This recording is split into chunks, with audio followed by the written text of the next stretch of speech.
Welcome to the Real Advisor Podcast, TRAP, Trap.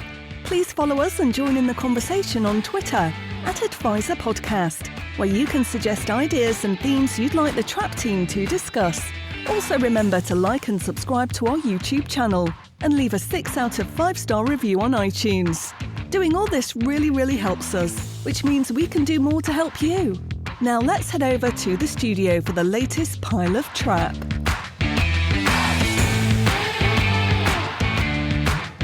Yes, indeed, dear Trappist. Welcome back to the latest part of Trap, the Real Advisor Podcast, TRAP. My name is Nick Lincoln, and joining me as ever in the digital studio of doom are the three other horsemen of the apocalypse, the Trap Pack, Alan Smith, Andy Hart, and Carl Widger. Now, gentlemen, this is going out, well, just before Christmas Eve, isn't it? We're right in that Christmas period now where families are already thinking about killing each other and all the joy that comes with that. And we've got a Christmas special for our dear listeners, for our dear Trappists today. We're very conscious that we've had a great fun with Trap. We're now to episode 9. The response has been brilliant, and we've had loads of people firing in questions. And given that this show is always a show for you, by you, and shaped by you as much as it's shaped by us, I think it's time that we give those questions the time they deserve. So without any further ado, with our Christmas special, we are going to launch straight into answering some questions from our beloved Trap audience. And the first one is from Matt Aitchison, who's on Twitter as @Matt_Aitchison, and one of the good guys. I know Matt. I think some of us in the group would know Matt, if not all of us. Matt says, I'd be interested in the Trappist view on an excellent annual service schedule that delivers value to clients. Link to that, the ideal team structure, either staff or outsourced, to deliver that service. Wow, well, I'll have a first stab at this. If I read your question right, Matt, I think you're asking, how do you do the annual service? Is it planned? Is there a process behind it? And if you are asking that, I can tell you that my clients all get the same annual planning service. I'm very, very much about a process-driven business. Every client gets the same touch points throughout the year in terms of the annual planning process. They get an email from me with my calendar so they can book the time in on Calendly.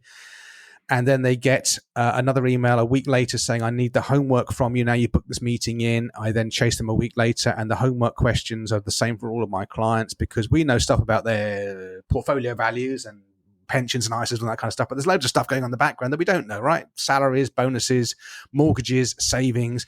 And I also send out a soft questionnaire, which just asks, okay, over the last year, what have your experiences been? What's been really good this year that you weren't expecting? What's been not so good? Are there any concerns you have with the relationship you have with any of your professional connections, such as myself and your accountants and that kind of stuff? And I get that back in. And if the clients don't get it back in, we don't have the annual planning meeting. They generally get it back in. I try and make it as easy as possible. When that comes back in, we prepare the lifetime cash flow forecast or update it. And then we do the meeting. The meeting is done. I send the clients a link to a Dropbox folder. In the Dropbox folder is everything they've sent to me prior to the meeting, all their homework, all the emails around the meeting, and a copy of the audio and the visual from the meeting and a transcript. Ultra transparent, right? I want that in 20 years' time, I got with each of my clients a 20-year history of every interaction I've had with them through the annual planning meetings, all recorded. Nothing evasive. It's just bang, there it is, transparency. And that's my process, and that's what I stick to. Unless you guys have got something to add to that. He did ask, link to that, the ideal team structure. I can't really talk about that. Maybe if somebody wants to talk about the ideal team structure, I've definitely outsourced. I can jump in just quickly on that. Okay. And what's interesting, Nick, is yours is a very simple process. Simple wins. And I think the more and more I hear other people talking about it, and some people like to complicate things and make it just have a lot more moving parts. Yours is just very simple, repeatable, scalable. You could do that for X number of clients. So I think you answered that perfectly well. And I think I learned something from it. Okay, that's lovely. Well, on the team, we've tried different methods. I'm not sure what Matt's setup is. We've adopted, and I think Carl does the same, what we call a pod model. We have a sort of lead financial planner. We have what we call an associate, which in other name is a paraplanner, and we have an administrator. And that is a unit, that is a team that does everything that looks after a book of business and a number of clients.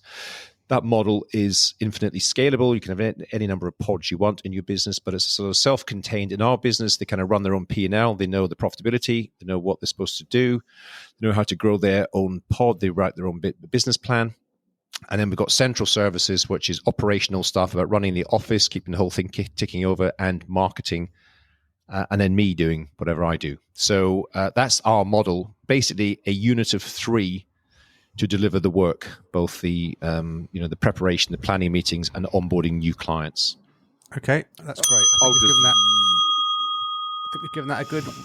Okay, quick then. Far away, go. I was just going to say I run the same pod but outsourced. So it's me, outsourced power planner, outsourced admin, and it works very well. But the same pod structure as Alan mentioned. Great. I say to my clients, I'm the main point of contact. Every job comes through me. I then allocate it out and then come back to you with an answer. I know other firms run a different type of system, but yeah, I prefer that system on the professionals I use. Next question. Okay. Next question was from Dan Weston, who's a good friend of the Trap Pack. Dan, your question's about fees. We will be answering that in a future episode in 2023. So we're not ignoring you, but we will come on to that. The next question is from Matt Tunbridge at Matt_Tumbers. Great podcast, especially the sound effects. Can you discuss risk profiling, perhaps how to create one that works, or at least how to get better results from them? Again, I'm conscious I'm answering these first few ones. The other guys will chip in. You can't really create one that works. I have a risk profiling, a mumbo jumbo questionnaire to flush out the weirdos, and it works in that sense. But if you think a series of questions that people don't understand and don't know how to answer is going to work ever, it's not. Again, it's the big thing. Risk. It's how you frame risk. The most adventurous fund is not adventurous. It's the safest fund over 30 years. The biggest risk to you is having your cash destroyed by inflation. But nobody outside of the people who enjoy this podcast really talk like that. So risk questionnaires, just have a few questions to make sure you're not dealing with a complete, innumerate lunatic. And that's their only purpose. Anyone else got anything to add to that? If you're not quick, we're going to move on. That's lovely. Thank you very much. Right, Les Conway, again, I'll deal with this. Can we have a guest? He says. Les Conway, who's on Twitter as Essentially Limited, perhaps every 4-6 episodes, introduce a guest for you to quiz, challenge from both inside and outside the advice world. Maybe we will do Les in the future, but to be honest, it's like herding cats, getting the 4 of us together and not killing each other. What we might do at some stage, God forbid, if we'll have a live trap event, I think that'd be really good. And then maybe we'll have some interaction with other human beings who like the show, and we'll do it that way. Okay with that, guys? Okay, no one is yet killing me. Ben Alves, Alves, who's on Twitter as at Benjamin Alves 10. What is the maximum number of clients you think a financial planner should be able to have to be able to deliver proper financial planning? Interestingly, at your superb conference, Andy Hum, recently, Melissa Kingston, she gave a talk, didn't she? And she said that the research indicates that to have rich connections with people, the human brain can accommodate about 150 of those links, and that includes friends and family and whatever's left over. If you really want to have a good relationship with your clients, you can only allocate so much bandwidth to them. So I made the joke. Well, I haven't got any friends, and I don't have any friends, and family don't return my calls. So I've got 150 links that I can use on clients. I think 150 clients now with Zoom. I think you can do a really good job if you bunch them into sort of 5 planning meetings a week. That's 30 weeks, 22 weeks off. Work out what your turnover needs to be. I think you could do 150 clients using technology, using it as a Zoom-based financial planning practice. Does anybody else have anything to add to that one? 150 client families, Nick? Yeah. Okay. Yeah. Carl, what do you think? That number's high, way high for me. I think it's doable, but the question was more about having deep, rich, meaningful, business relationships with your clients and your families. Yeah, okay, I was being a bit flippant about the fact 120 maybe. Sorry, Carl, go on. I'll be honest. I think at the outset, I would have geared myself towards way more because the asset size was much smaller. But as the business has developed, I think 150 is absolute top. I think if you could get 100 families, that should be a goal for everybody. But there's commercialities involved here, guys. So I would see that most firms are probably gearing towards 150. Ideal scenario, 100 with, reasonably sized asset values. That would be absolutely ideal. Yeah, it's interesting, isn't it? Because there's no doubt about it, with more wealth It's not linear, but with more wealth tends to come more complexity. We've got some clients with significant wealth, and there's no way that one annual planning meeting would suffice. There's so many things going on that there's a lot of activity during. So it's perhaps a conversation for a deeper dive next year is about what's the sweet spot for clients, for complexity, for time, profitability, revenue, all those things. Yeah, it does. The answer to the question is somewhere between 80 and 150. It's not very helpful. Yeah, but it depends. Like a piece of string, it depends. I think you've alluded to it. Depends on the maturity of the on business, I think. So that's the point. But also the client type. If you're dealing with very high earners in their 40s, it's a little bit easier than people that are on the approach to retirement and doing phasing and stuff. So you're right. The client demographic's important, and obviously I was saying 150 just for clarity at the absolute outlier of what you could probably do. I mean, I've got about 80 families at the moment, but I think I could definitely get to 100, 120, and it wouldn't. I think I would give them still a very good personal service. Okay, the next question is from Darren McDermott. No, sorry, it's not. It is from Darren McDermott. One for Carl to answer. I need to be fully engaged to offer my clients the best service possible. It's a challenge when a large percentage of my clients are not engaged, and I seem to care more about their investing, wealth creation, and financial plan than they do. Is this normal? And how do you guys remain motivated when the clients are either not engaged or do stupid things? Thanks and love the pod, Darren, who is not on Twitter, Darren McDermott. So, Carl, have a stab at that, my friend. Did I say I was going to answer that? I did. Yeah, great. I think if you've transitioned to financial planning, so if you started out in the business like I did and you were a product seller, and then you're transferring into financial planning over a period of time, you're going to have this problem. You're going to have people who are not necessarily engaged in the financial planning. So I think it's much easier to get clients who are engaged in financial planning if that's all you do at the outset, and get them used to that. And this is a little bit different than what you might be used to, Mr. and Mrs. Client, but here's what we do and here's how we do it. If you do it, and I think Darren said in his question, engaged in the investment and then financial planning, I think just flip it, Darren, and focus only on the financial planning, because the financial plan always comes first. And look, I did have definitely issues when we started doing financial planning, whereby I was now talking to some existing clients where I was telling them that I knew what pension fund they should be in and all that kind of stuff. And I saw the light and said, okay, this is adding no value, and I actually don't know. But I suffered from the brainwashing that a lot of people suffer from. And that's a difficult transition, because clients, you're changing the discourse with the client. You're changing exactly how you've spoken to them. And I remember, some long-standing clients looking at me like I had two heads, because the pensions guy was now talking about my goals, dreams, and aspirations.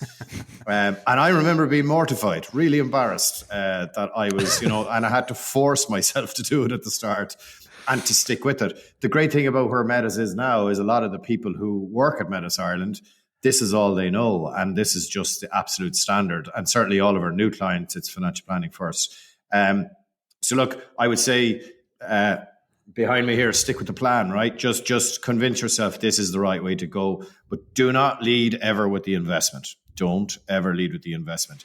Now, we have spoken about people coming in with pain points, so they might come in with particular pain points. Respect that, talk about that, but then your duty if you want to do real financial planning, is to change the conversation to goals, dreams, aspiration, lifestyle financial planning. That's where and how we add value. Andy? I would just say, keep doing your work, keep doing your process. I've had clients over the years that I think are less engaged, but then, in year 2, they're a little bit more engaged. In year 3, they're a little bit more engaged. Year 4, year 5. And sometimes you'll be surprised how much they are retaining, even if they sort of look quite disinterested in the process. So keep doing your work. And also, it is a business, you need to be commercial. So if you're getting rewarded correctly and doing the right thing and the client's not engaged, then it is what it is. I still think it's a net value what you're doing. Alan? I've got a brilliant story about this, but we don't have time for stories on this particular episode. I'll hold it on to next episode. All I would say was priming helps. How do you prime your prospective client to get used to this stuff? I'm a great believer in gifting things. So books, loads of books. I would simply say the famous Paul Armstrong book called Enough. You send that to a prospective client, hard copy in advance, or hand it to them at an early coffee meeting or something. Just say, it will literally take you 2 hours to read it at most. Get your head around it, Mr. and Mrs. Prospective Client, because this kind of explains pretty much what we do. If you read that and come to the end of that, reading that book and say, oh, this is absolutely not for me, then there's no point in engaging, because that is what we do. We deliver this service, which is articulated through that book. So that can help. I think we've done that one, Nick. Great stuff. Thank you, guys. Appreciate that. The next question is from Tom Redmayne, who's on Twitter as at Mantoromone. And his question is about how you build a client base. He's starting from scratch. How do I do it? What would your advice be to someone in my position today?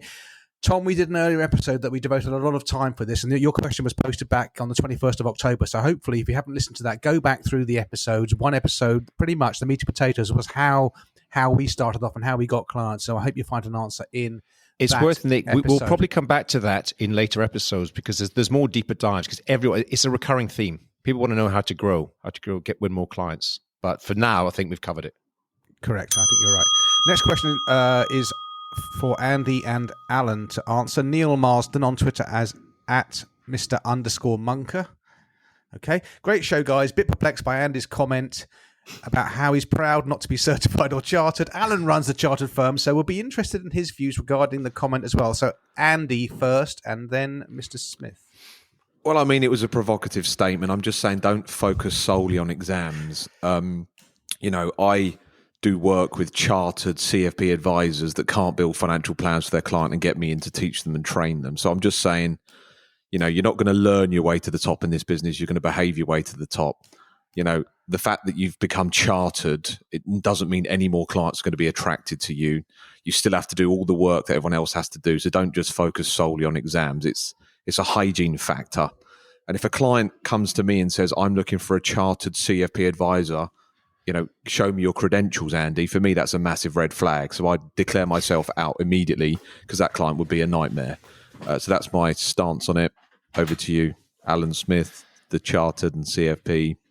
It's you hit the nail on the head. It's table stakes. It's entry level. If I went to see a lawyer or a doctor or any professional and he hadn't had this sufficient training or qualifications around the professional services, never mind the kind of the bedside manner and all the sort of planning and the sort of how to have conversations with clients, then I would think it's strange. So, of course, there are chartered financial planners, certified financial planners that don't know one end of a financial plan from the other.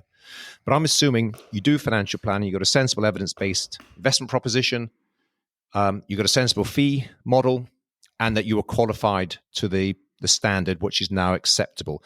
The entry level, I've always thought this, the entry level for I don't know what the setup is like in Ireland, Carl, but in the UK, standards have raised over the years, but it's called level 4 qualification, which is it's I think 5 or 6 multi-choice exams that you can do to then be given the responsibility of looking after a family's entire life savings and future financial security.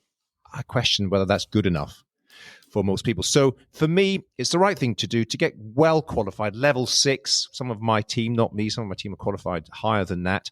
And then, of course, you do all the rest of the stuff that comes in. So why would you not expect to be qualified? So I'm a big believer in, table stake qualification levels. Carl, anything to say for the Irish audience? It's similar here. So it's the qualified QFA, qualified financial advisor.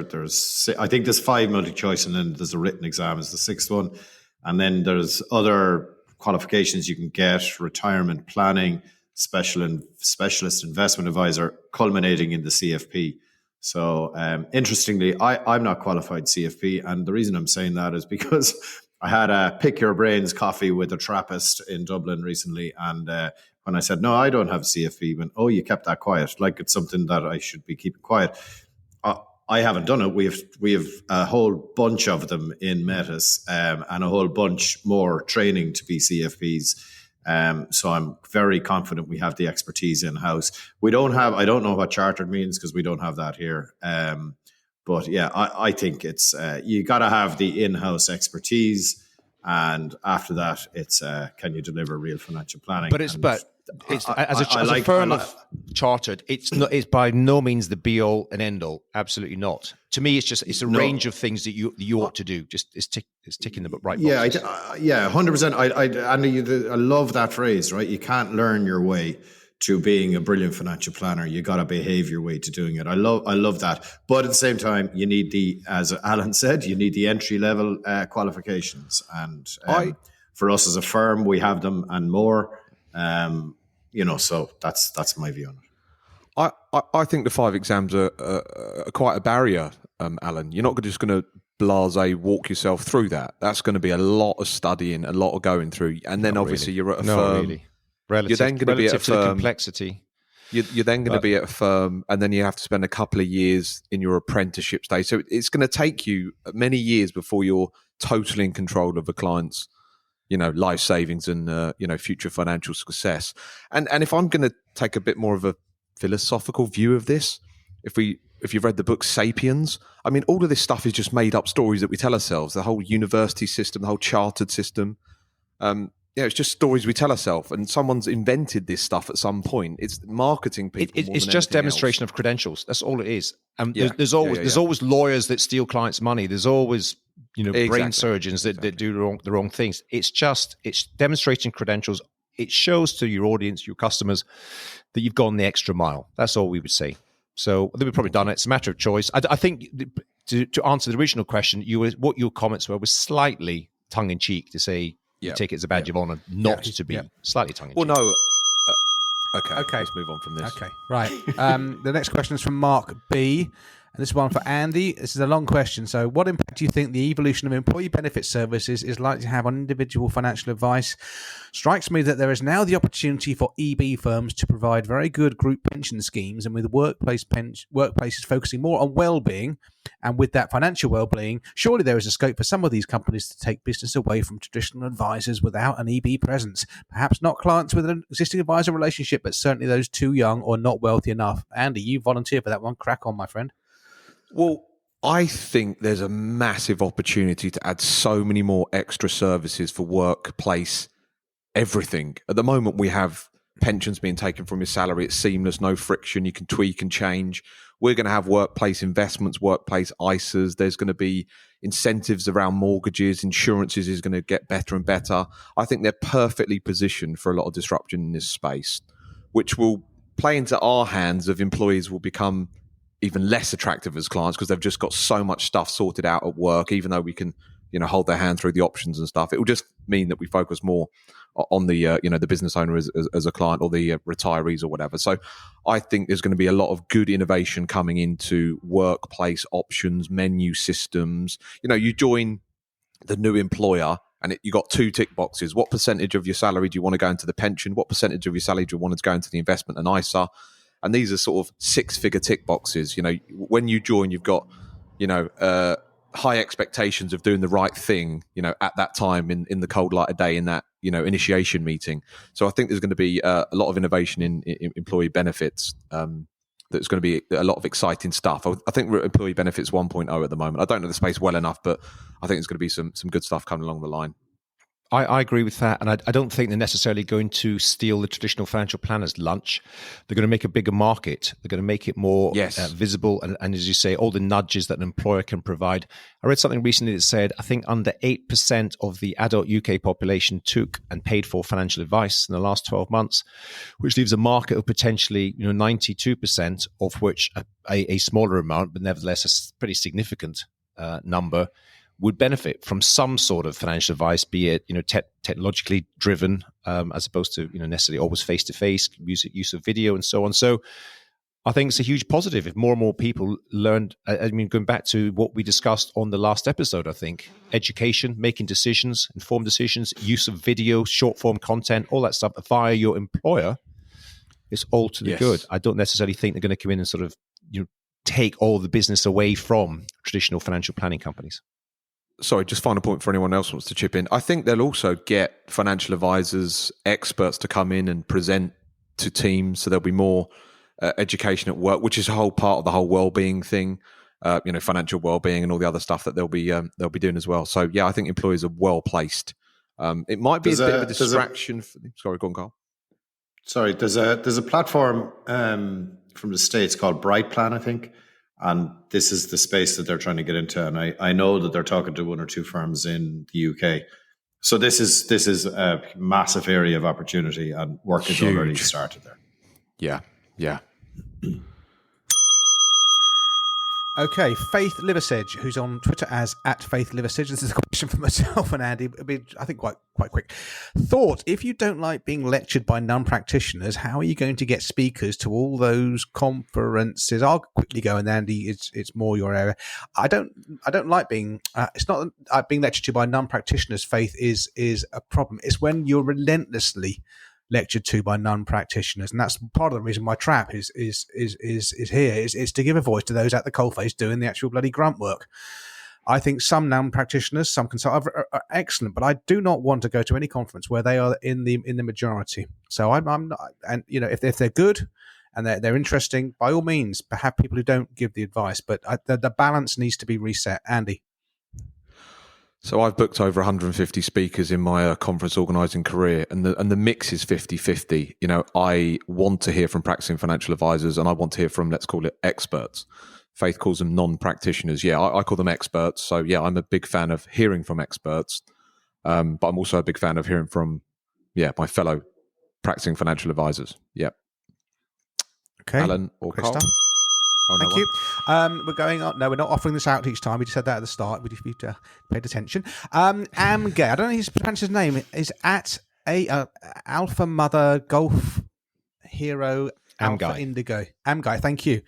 Really enjoying the content again, guys. I find this podcast really valuable. I have a very practical question in terms of your client meetings. When having a deep and meaningful conversation, how do you note take in a format so you're right back in the room with them a year later? Yeah, it's a really good point. I think if you're in a meeting with and I'll take this one if that's okay, and you can chip in if you need to. So you're in a meeting with a client, right? Deep, meaningful relationships. You're paying attention. You've got lots of eye contact. You're really struggling. You're saying to yourself, just keep your mouth shut. Listen really hard. Give these people a damn good listening to. And then you're writing down. I think it takes away. I think you're doing that, and maybe you're not as engaged within the body language. So I use something called Otter.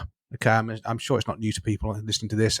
There may be other services available. It's an online transcription service. It's very, I think, good value. It's getting better all the time. It's done by AI, as we mentioned in our last episode. It's another example of AI. So I record the meetings via Zoom, and you just upload the MP3 or the WAV file to Otter, and about 20 minutes later, it comes back with a transcript.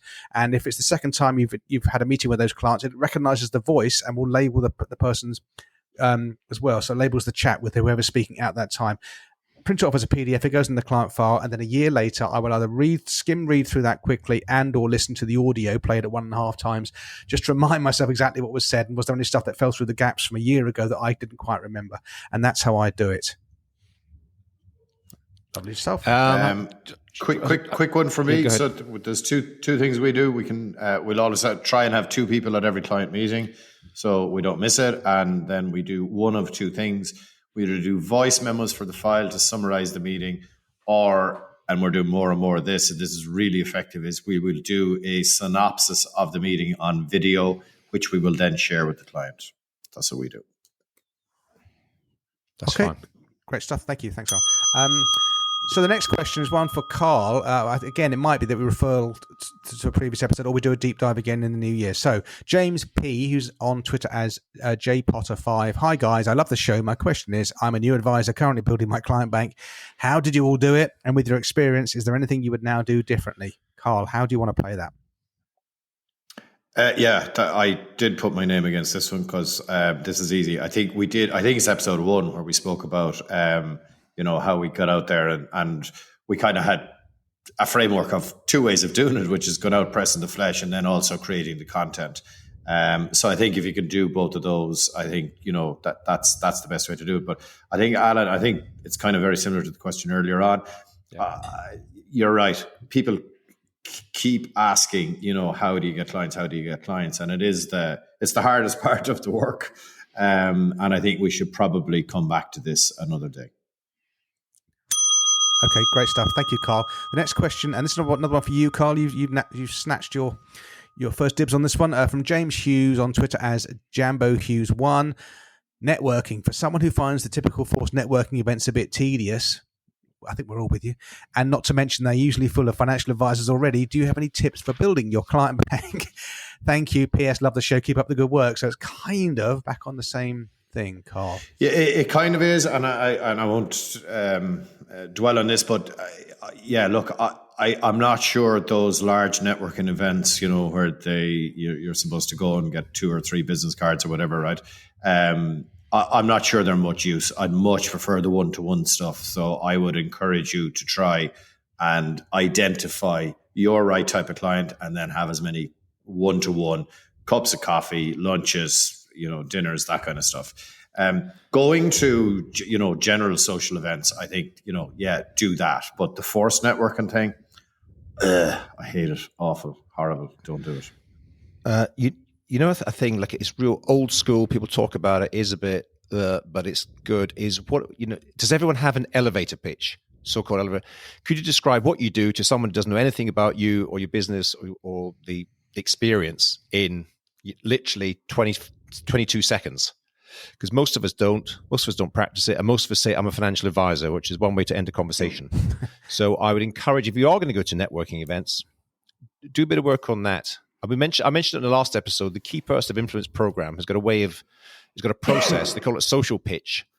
How you describe what it is you do in a meaningful way that someone's going to nod their head. And they're either going to say, oh, that's interesting, not for me. But quite a few of them will say, oh, do you have a card? Can we have a coffee sometime? So if you are going to go to networking events and you are looking at as a means to generate new business opportunities, you've got to do your homework. You've got to prepare. You can't just show up unprepared. Next.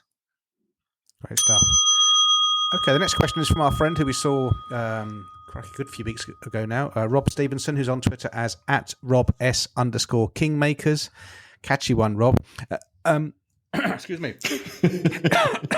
Do any of you believe there will ever be a genuine challenger to that firm? You don't know the power of the dark side. I presume you're saying you mean SJP with that, and we can say SJP.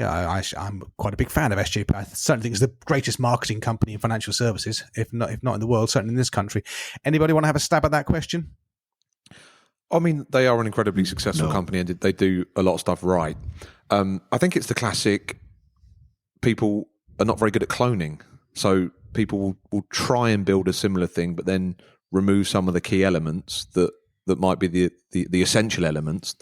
I think there's a few firms that are brewing, but they're enormous in terms of the numbers they look after, the amount of financial advisors they have. I think they've got about 20% of the financial advisor workforce.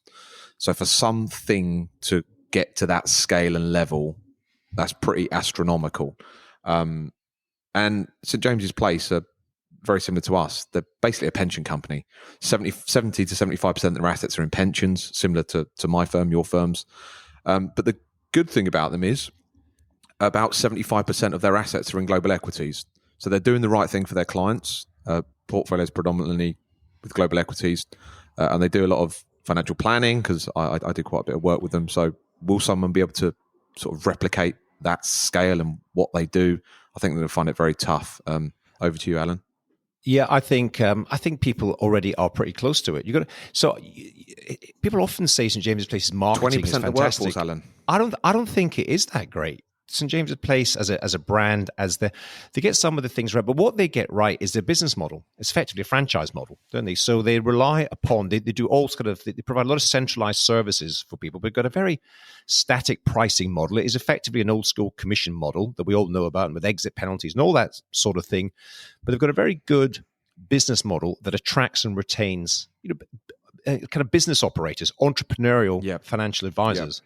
And that works well. Now, again, I don't want to go to a deep dive about lots of different brands, but I mean, someone like Quilter, they're on the way to doing that. Some of the very big, what are now rebranded as Evelyn or Evelyn Partners, they're at significant scale. They're multi-tens of billions. I think SGP, last time I looked, were 120 billion assets under management. A lot more than that. There are people that are getting close, but the question is, do you really want to be? I mean, I know Rob well. Rob's ultimate is question really here is, could there be an at-scale, real financial planning company that does, proper financial planning, sensible investment processes, behavioral coaching? I think that is a long way off. I think that is much harder to scale than a traditional kind of. I mean, SGP are like an industrial asset gathering machine. And most of us are not that and never will be. I have no aspirations, frankly, to be that. So will there be other brands and companies that get the same size? Maybe some of the names I've mentioned. Will there be ones that have the same sort of ethos and approach that the four of us have? I think unlikely. I don't think that's going to happen. I think there's a cultural mismatch. Yeah. And I think that's kind of the point, isn't it? That really, that's not our competition. We do something totally differently. I think I'd be more interested to see where SJP see themselves in 10 years' time. So are they talking internally about, do we do this financial planning thing? And very much and will so. we see? Yeah. So therefore, how do we need to, protect our own brands from the big guys coming in saying they're going to do this kind of stuff? And, but they haven't come to Ireland because they heard about Metas Ireland and this. And they ran away. Pedro. Excellent. I mean, I'll just quickly close. It's a bit like Hargreaves Lansdowne. SJP, people think, they've only been around the last 5-10. SJP goes back to J. Rothschild Assurance and Mark Weinberg. I mean, this thing has taken decades to get to where it is today, to become this behemoth size. And they have thought it, and they've made every mistake in the book along the way. And to allude to Andy's point, and this is not an original thought. I think it was Paul Armstrong once said this. I would rather go to an SJP advisor who did full fat financial planning than go to an IFA with every chartered and certified credential under the roof who didn't do it. So there you go. I think we're okay with that question. That's a good question, Rob. And that's about the first interesting question you've ever posed, Rob, either here or in our social settings. So nice to have that. Thank you for that. So the next question is for, oh God, crikey, Carl and myself. Phil Donnelly, who's on Twitter as @PhilDouglasDon. According to research from the Association of Investment Companies, only 1% of advisors trust sustainability from funds. Question to the whole panel. Yeah, good luck. Question to the whole panel. With the cost of living and the risks of greenwashing, yeah, me neither. What are your views on ESG funds for long-term sustainable growth to overcome inflation? Carl, I'll let you go with that first, and if you answer it fully, I'll step away. Crack on, old chap. Cheers. Look, ESG is not in a place whereby we at Metas Ireland would be in a position to recommend any funds, because I can't see who's deciding on the qualifying criteria, who's deciding on what actually justifies an ESG label. And I shared within our own group, I think a very large firm in the US were fined recently because they put an ESG sticker on a fund and it was found not to actually be doing what it was supposed to do. For us, it's a sit on the fence. Obviously, we all want the planet to be better and to be more sustainable and all of that kind of good stuff, right? But I think my own very cynical view would be that fund managers worldwide are using ESG to rebrand and reinvigorate themselves and to charge more fees. So for me, I don't think we are where we need to be. I would not like to see independent assessment of these funds before they can call themselves ESG. And in ESG, there are 3 letters. There's E, S, and G. And if you delve into those, they're 3 totally different things. So, I think there's an awful lot more work to be done in this field. There's superb marketing. And I often use the phrase of, the active fund managers come down with the shiny brochures and the guy in the Armani suit and the cufflinks, right? Brilliant marketing, brilliant storytelling. But for me, invest in what has always worked and don't go for the next best thing, the shiny new thing.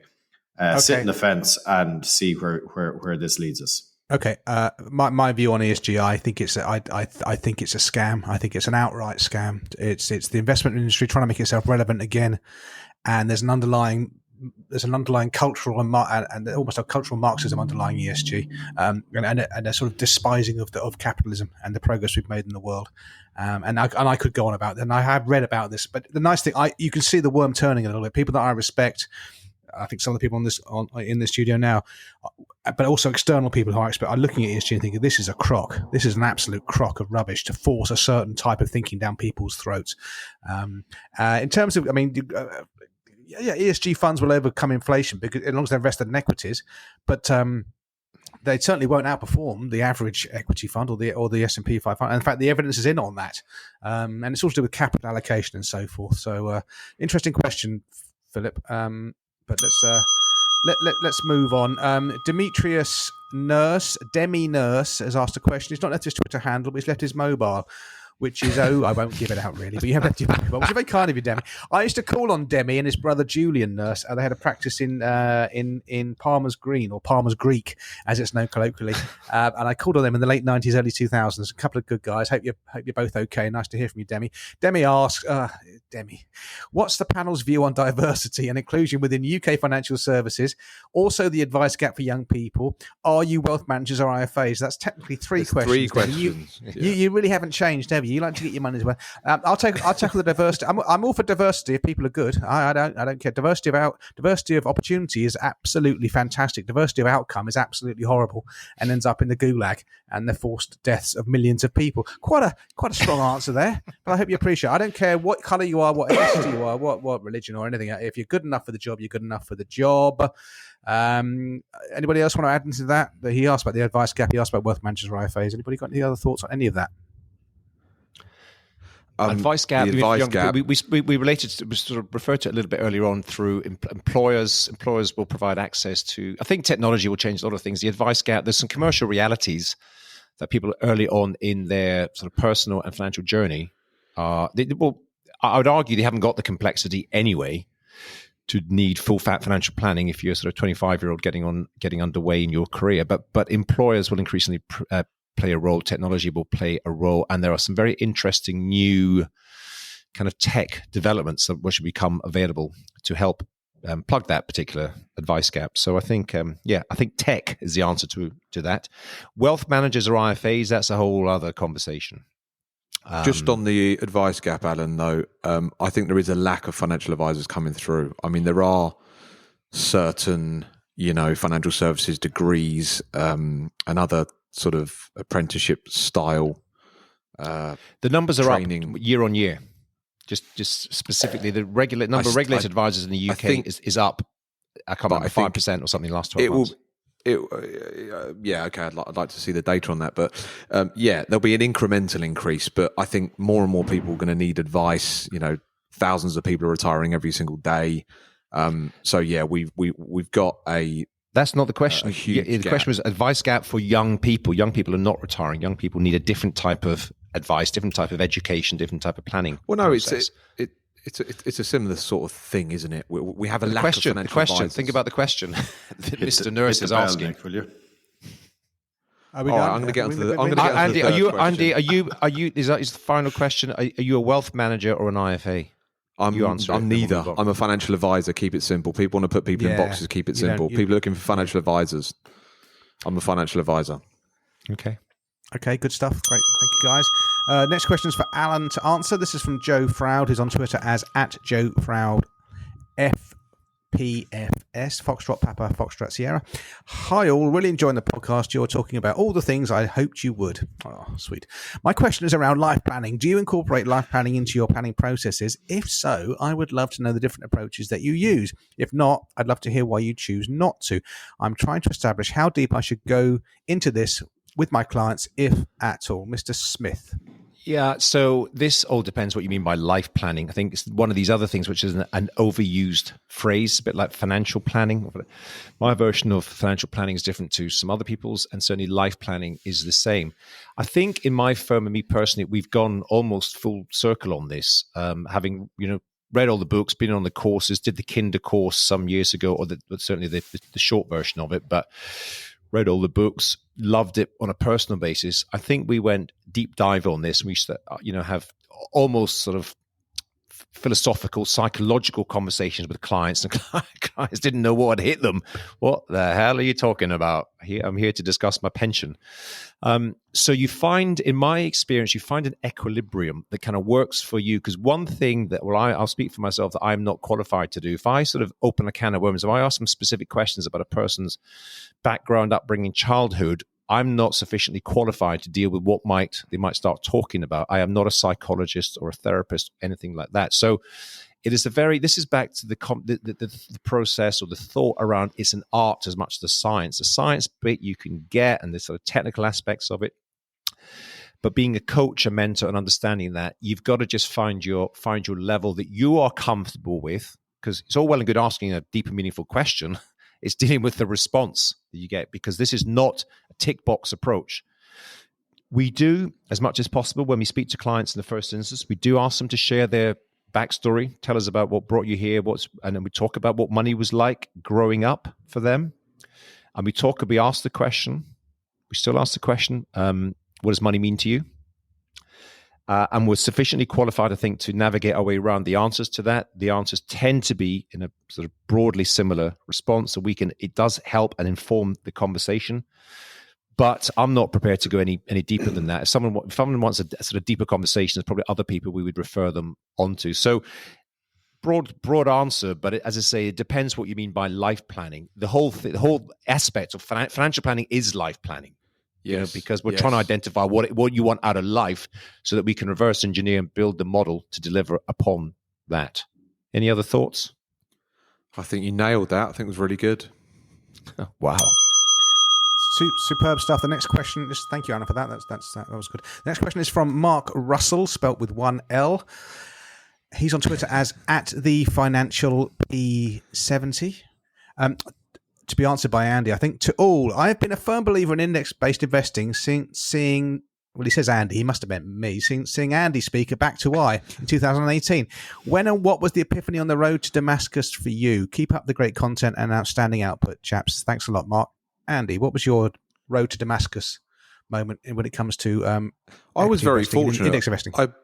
I became a financial advisor, and for about 6 months into my financial advisor career, when I had no clients, wasn't really doing any work, I was randomly picking funds from the current firm that I was part of.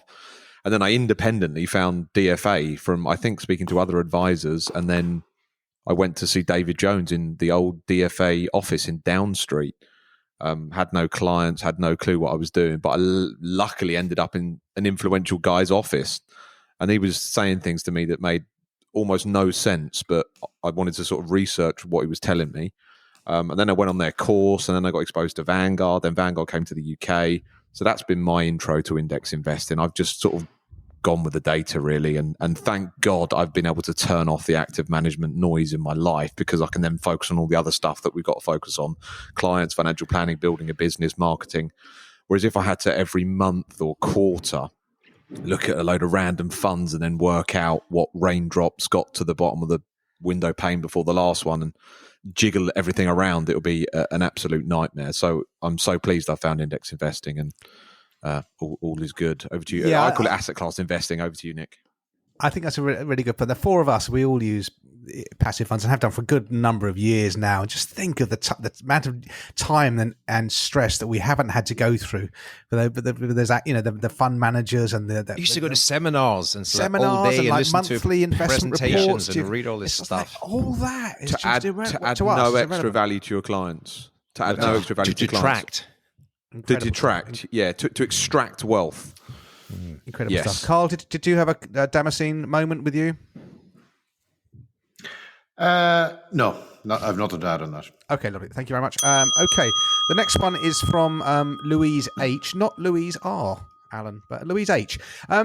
What do you find is the best way to record and store? You got it. It got there eventually, didn't it? It landed. What do you find is the best way to record and store clients' background, information, and soft facts that you wouldn't necessarily want to repeatedly put on client-facing documents? For example, clients who have suffered a bereavement or have an estranged family situation. That's a really good question. And Carl, you've chosen to have a stab at that, my friend. Okay. I think, look, that's about a couple of things. Number one, you can't underestimate the power of the relationship, right? So we spoke about how many relationships can you have, because if you're involved with your clients over a long period of time, you're just going to know this stuff, right? Now, I don't think that's really the question, right? So the question is, how do you store that stuff? So I suppose that's about having, a really good CRM system that you can put your data into. And then it is, we've covered it already, it's about how do you record stuff that has been discussed at the meetings. Now, bereavements or that kind of stuff, you're not going to put in client videos or whatever, but you do need to to make sure that stuff is on the file, especially if, like Alan and myself, if you have a pod system going, so that the other people in the pod are absolutely aware and up to date with what's going on. Yeah, sure. So I think there's not like one perfect solution here, and I would just so encourage everybody just to make sure that you are having one person who is the face of those meetings and understanding the clients as best as they possibly can. That, like, question I'll always ask to our private client managers is, what's the client into? So what are the hobbies and all that kind of stuff? So like that's kind of super on a superficial level, but you need to start asking these questions and really, really, really get to know clients. Okay, that's excellent. Thank you very much. Well answered. Thank you. So moving on, the next question is from Tom K. Again, Tom's not on Twitter, so it's Tom K. What are your views on advisor training academies? We were kind of talking about this earlier. What are your views on advisor training academies offered by larger, commonly restricted firms that fast track newbies to level 4 within months? Yeah, Andy, you crack on with that, my friend. I think they're brilliant. I think they're filling the void, as I was mentioning earlier. I think we have a lack of new financial advisors coming through, even though Ellen says that the numbers have slightly gone up. As I say, I think the more and more people that will need advice going forward, the bigger and bigger pension wealth that's going to be created. We need more financial advisors. The one I know that does it is St James's Place again. Again, they're filling a void. St James's Place are very good at. The sort of phrase that comes to mind is from farm to fork. So for them, they want to get new advisors in the early stages. They'll grow them as best they can and help them, build mature businesses. They will then allow those advisors, once they're at a certain point, to sell their client banks down to new advisors. So again, they've got this whole ecosystem going on. It starts from the training academies, if that's what he's referred to them as. So yeah, I'm a big fan of them.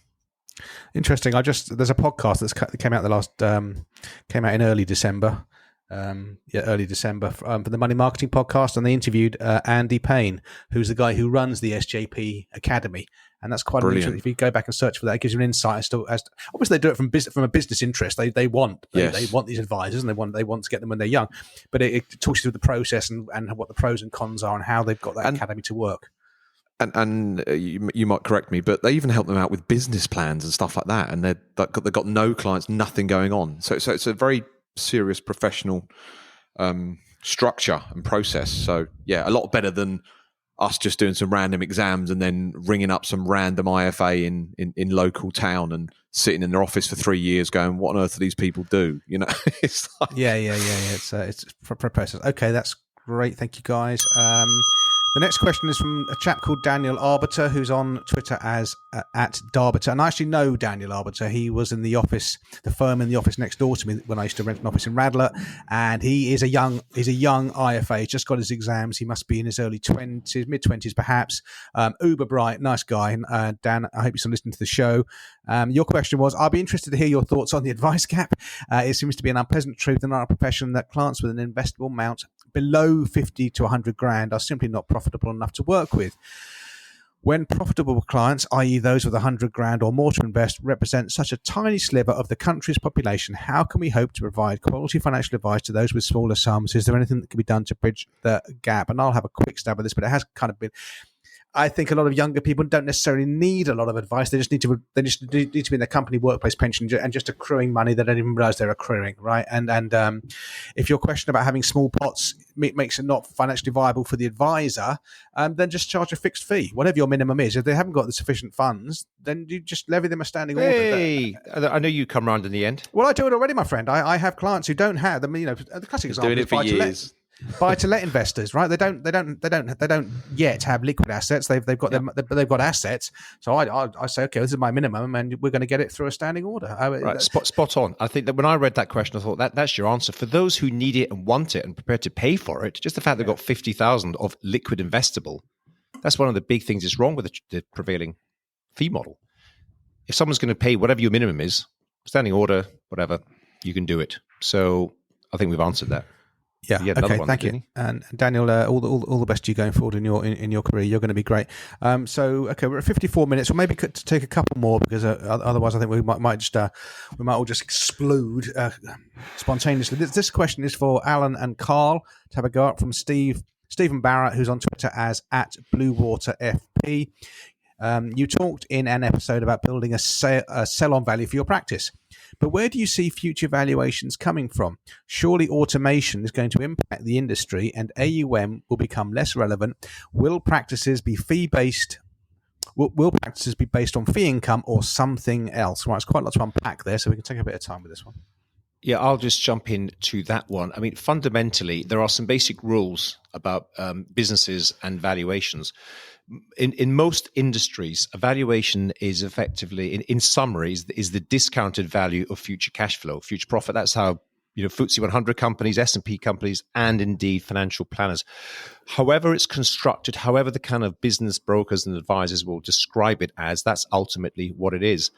It's interesting in that valuations have crept up, in fact, more than crept up over the last few years, and more acquirers have come to the market. Last I heard, I had a conversation recently, there's over 100 acquirers in the UK right now, organizations from huge like American private equity companies to smaller consolidators in the UK.